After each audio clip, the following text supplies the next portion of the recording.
Here is the episode 12. हमारे घर में एक डॉक्टर के हाथ में शीशा के सिवा और क्या क्या हो सकता है। आप इसका मुजाहिरा देख रहे हैं। इससे आप ये अंदाज़ा भी लगा सकते हैं कि आजकल के डॉक्टर्स वार्ड में मरीजों के साथ क्या सलूक करते होंगे। मुल्क में बढ़ती शरह अमवात की एक वजह। बाबा इसको मना करें। अमामा ने भला आकर हथियार डालते हुए हाशिम मुबीन से कहा। वसीम। हाशिम मुबीन ने अपनी मुस्कुराहट ज़ब्त करते हुए वसीम को झड़का। वो बड़ी सआदतमंदी से फ़ौरन खामोश हो गया। इसने पूरे लिफाफे को ग्राइंडर्स में खाली कर दिया, फिर इसे बंद करके चला दिया। खान सामू इस वक्त अंदर आया। छोटे साहब, लाएं, मैं आपकी मदद कर दूं। वो इसकी तरफ बढ़ा, मगर इसने हाथ के इशारे से इसे रोक दिया।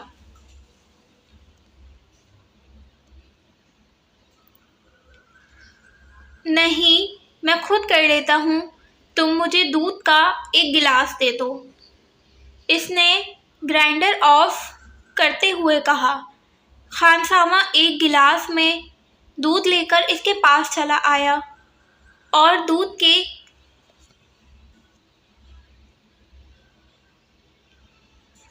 आधे गिलास में उसने ग्राइंड में मौजूद तमाम पाउडर डाल दिया और एक चमचा से अच्छी तरह हिलाने लगा। फिर एक सांस में वो दूध पी गया। खाने में आज क्या पका है तुमने? इसने खानसामा से पूछा। खानसामा ने कुछ डिशें गिनवाई शुरू कर दी। इसके चेहरे पर कुछ नागवारी उभरी। मैं खाना नहीं खाऊंगा, सोने जा रहा हूँ, मुझे डिस्टर्ब मत करना, इसने सख्ती से कहा और किचन से निकल गया। पेड़ों में पहनी हुई बाटा की चप्पल को वो फर्श पर तकरीबन घसीट रहा था।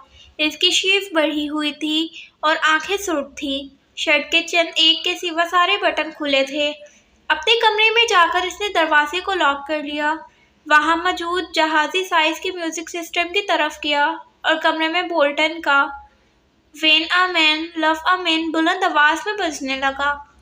वो रिमोट लेकर अपने बेड पे आ गया और औंधे मुंह में तरबियती के आलम में लेट गया। इसका रिमोट वाला बिया हाथ बेड से नीचे लटक रहा था और मुसलसल हिल रहा था।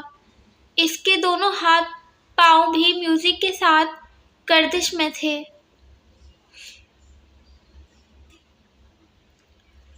कमरे में बेड और इसके अपने हुलिये के अलावा हर चीज अपनी जगह पर थी।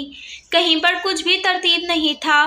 कहीं पर गिर्द का एक जर्रा तक नजर नहीं आ रहा था।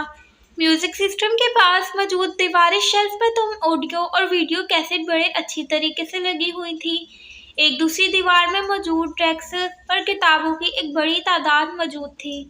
कोने में पड़ी हुई कंप्यूटर टेबल से आया था। इसे इस्तेमाल करने वाला बहुत ऑर्गेनाइज था। कमरे की मुख्तलिफ दीवारों पर हॉलीवुड एक्टर और वहाँ के बैंड्स के पोस्टर लगे थे। बाथरूम के दरवाजे और कमरे की खिड़कियों के शीशे को प्लेबॉय मैगजीन से काटी गई कुछ मॉडल की न्यू तस्वीरें से सजाया गया था। कमरे में पहली बार दाखिल होने वाला दरवाज़ा खोलते ही बहुत बुरी तरह चौंकता, क्योंकि बिल्कुल सामने खिड़कियों के शीपे पर मौजूद तस्वीर चंद लम्हों के लिए देखने वाले को तस्वीरें नहीं बल्कि असल लड़कियां नज़र आती थी। इन तस्वीरों को वहाँ लगाते हुए तरतीब का ख़ास ख्याल रखा गया था। म्यूजिक सिस्टम जिस दीवार के साथ मौजूद था, इसी दीवार के एक कोने में एक इलेक्ट्रिक गिटार लटकाया गया था और इसी कोने में एक बोर्ड भी स्टैंड पर रखा हुआ था।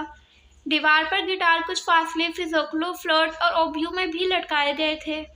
इस कमरे के मकीन को यकीनन म्यूजिक से गहरी दिलचस्पी थी।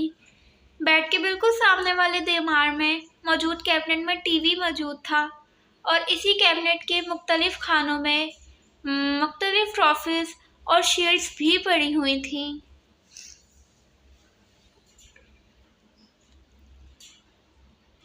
कमरे का चौथा खाना भी खाली नहीं था। वहाँ दीवार पर मुख्तलिफ रैकेट्स लटके हुए थे। इनमें से एक टेनिस का, दूसरा स्क्वॉश का। इन रैकेट्स को दीवार पर लटकाने से पहले नीचे पोस्टर्स लगाए थे और फिर रैकेट इस तरह लटकाए गए थे कि यूँ लगता कि वो रैकेट्स इन खिलाड़ियों ने पकड़े हुए। टेनिस के रैकेट नीचे गिब्राल्टर का पोस्टर था, जबकि स्क्वॉश के एक रैकेट के जहांगीर खान का पोस्टर था, जबकि दूसरे रैकेट के नीचे रोडनी मार्टन का। कमरे में वाहिद जगह जहाँ बेतरतीबी थी वो डबल बेड था जिस पर वो लेटा हुआ था। सिल्क की बेडशीट बड़ी तरह सल्यूट ज़्यादा थी और इस पर इधर उधर चंद पोर्नोग्राफी के गैर मुल्की मैगजीन पड़े थे जिनमें प्ले बॉय नुमाया था। बेड पर एक पेपर कटर और कागज़ की कुछ छोटी कतरनें भी पड़ी थीं। यकीनन कुछ देर पहले वो इन मैगजीन से तस्वीरें काट रहा था। चंद मैगजीन के कुछ रैपर भी तड़े मड़े बेड पर ही पड़े हुए थे। कॉफी का एक खाली जगह मग भी बेड पर पड़ा हुआ था और इसके पास एक टाई और रसवॉश भी थी। इन सब चीज़ों से कुछ फासले पर सिरहाने एक मोबाइल पड़ा हुआ था जिसे वो यकदम मोबाइल की बैक इसने सर उठाए बगैर अपना दायां हाथ बेड पर इधर उधर फेंकने लगा। कुछ देर उसी तरह इधर उधर हाथ फेरने के बाद इसका हाथ साकित हो गया। शायद अब वो वाकई सोच चुका था क्योंकि इसके धड़कते पैर रुक चले थे। मोबाइल पर अब भी कॉल आ रही थी। बेड से बाहर निकले हुए इसके बाएं में पकड़ा हुआ रिमोट एकदम इसकी गिरफ्त से निकलकर नीचे कारपेट पर गिर पड़ा। माइकल बोल्टन की आवाज़ भी कमरे में गूंज रही थी, When a man loves a woman। फिर एकदम कमरे के दरवाजे पर किसी ने दस्तक दी और फिर दस्तक की ये आवाज़ बढ़ती ही गई। मोबाइल की कॉल ख़त्म हो चुकी थी। दरवाजे पर दस्तक देने वाले हाथ बढ़ गए थे।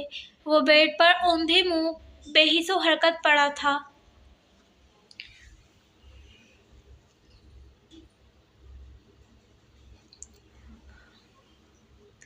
डोंट टेल मी अमामा, क्या तुम वाकई इंगेज्ड हो?